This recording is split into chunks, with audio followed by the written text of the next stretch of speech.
मनुष्य सोचता है कि वो अपनी इच्छा के अनुसार कार्य कर रहा है, लेकिन यह सत्य नहीं है। वास्तविक सत्य तो यह है कि ईश्वरीय शक्ति से प्रेरित होकर वह इंसान कर्म कर रहा होता है। अच्छा बुरा भाग्य प्रारब्ध से अधीन है। हम लोगों तो सिर्फ कठपुतली हैं केवल। न कुछ तेरे बस बंदे, न कुछ मेरे बस बंदे, सब खुदा के हाथ में है। हम सब खुदा के मोहरे हैं, चाहे जैसे खेले खुदा के हाथ में है। हम लोग कठपुतली हैं, सोचते कुछ हो कुछ जाता है।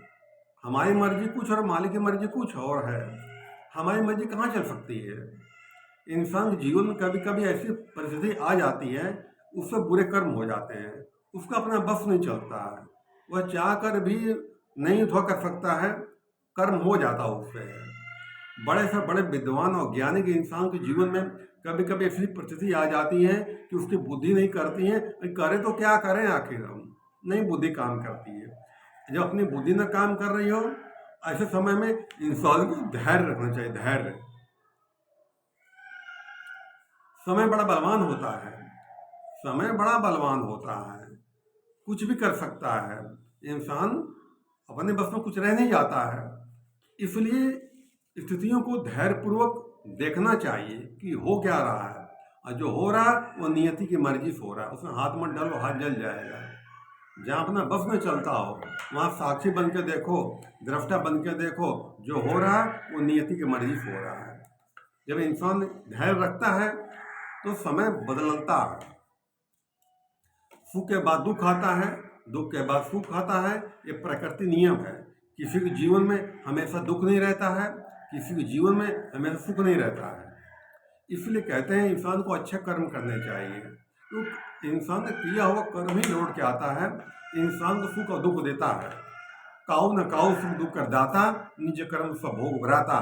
यहाँ सारे समूह मनुष्य प्राणी जो है अपने कर्मों का भोग भोग रहा है। मनुष्य पर ही कर्म के लागू होते हैं, उनका फल लागू होता है। बाकी प्राणियों पर फल लागू नहीं होता है। बाकी प्राणियों को पाप नहीं लगता है। जो पशु पक्षी जितने भी योनियां हैं, इनके कर्मों को लेखा जोखा नहीं होता है। ये सिर्फ भोग योनियां हैं, इसको भोग भोग रहे हैं, इनको पाप नहीं पड़ता है। इंसान कर्म का किया हुआ पाप पुण्य पड़ता है, क्योंकि इंसान विवेकवान प्राणी है।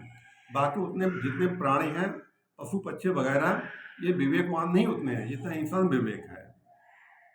और जितना बुरे कर्म इंसान करता है, ये पशु पक्षी कभी नहीं करते हैं। ये सभी है, इंसान ये प्रकृति को नियमों का उल्लंघन करता है और दंड भुगतना है। बाकी परमात्मा जितने भी प्राणी धरती पर हैं, वो कभी प्रकृति नियमों का उल्लंघन नहीं करते हैं। वो कभी चोरी चमारी नहीं करते हैं, किसी को धोखा नहीं देते हैं, बेईमानी नहीं करते हैं, किसी से विश्वासघात नहीं करते हैं। इंसान ही ऐसा प्राणी है जो झूठ बोलता है, विश्वासघात करता है, चोरी करता है, सब कर्म कर डालता है। इसलिए जीवन में हमेशा इंसान को अच्छे कर्म करने चाहिए। भूल कर भी किसी दिल नहीं दुखाना चाहिए, भूल कर भी किसी का हक नहीं छीनना चाहिए, क्योंकि जो दोगे जो वही बढ़ा के मिलेगा। ये प्रकृति का नियम है। धरती में एक बीज गेहूं का बो देंगे, बहुत सारे दाने पैदा करता है। इसी तरह हमारा किया कर्म हमको बढ़ा के कई गुना मिल जाता है। और जब वो फल, बुरे कर्मों जब फल इंसान मिलता है तो सर पटक कर होता है, परमात्मा मेरे साथ तुमने क्या कर दिया। भगवान किसी सुख दुख नहीं देता है, हमारा कर्म ही हमको सुख दुख देता है। पावत दुख सर नुन दुन पैताई, काले कर्म ईश्वर मिथ्या दोष लगाई।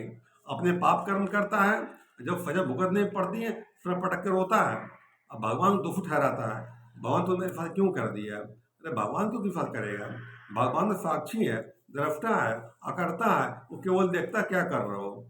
परमात्मा सिस्टम बना हुआ है तो वहाँ पर अन्याय नहीं होता है, न्याय ही होता है। हर इंसान अपने दुख सुख का स्वयं जिम्मेदार है। इसलिए जीवन में कभी किसी दुख मत दो, धोखा मत दो, परेशान मत करो, रुलाओ मत, क्योंकि जो दोगे वो बढ़ा कोई मिलेगा। धन्यवाद आप लोगों के लिए। अब योगा टाइम हो चुका है, चलिए योगा